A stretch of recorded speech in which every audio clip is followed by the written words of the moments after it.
shaban yal ka te mi to long wan mene mugu wo de yiti ke je goro biara papin ke te ke liang ne ana goro yo bi komendo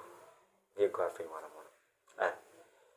komendo chu per we yo bi gar fe wana mona goro bi da gar fe wana mona en komendo I challenge le ya goro bi gar fe okay ken kono ri te ka ke te ja ne te kan no tan ke kan la te ke ya ke kan ye ne te ye ne my followers dial o man de dar ken yam no jene wor ko kana speaking tv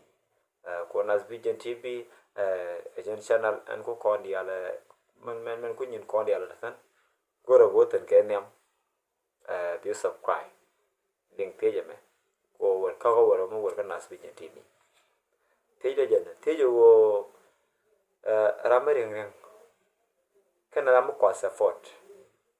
angula kana teka dago la ramering reng la chenga ke be ni trishi ke expensive na but ramu kwa support why ngula chenga be te expensive ni long ke rame keria angu la ledene be ni chike expensive ni ke jamo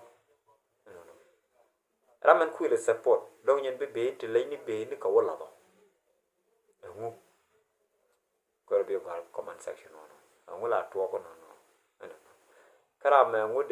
de wo le nyara me ni ke be te expensive ko ja karame jara me len ngwa ka tes jara si succeed me che rich man no kan ramu kulo grow ni ngu la ramu kwa grow ni jala ra ma dia lenye ke ja ke wi ngu to ko no ko be ba comment section wana mona ngado thank you choose for we will go subscribe to Nas TV. Yet my family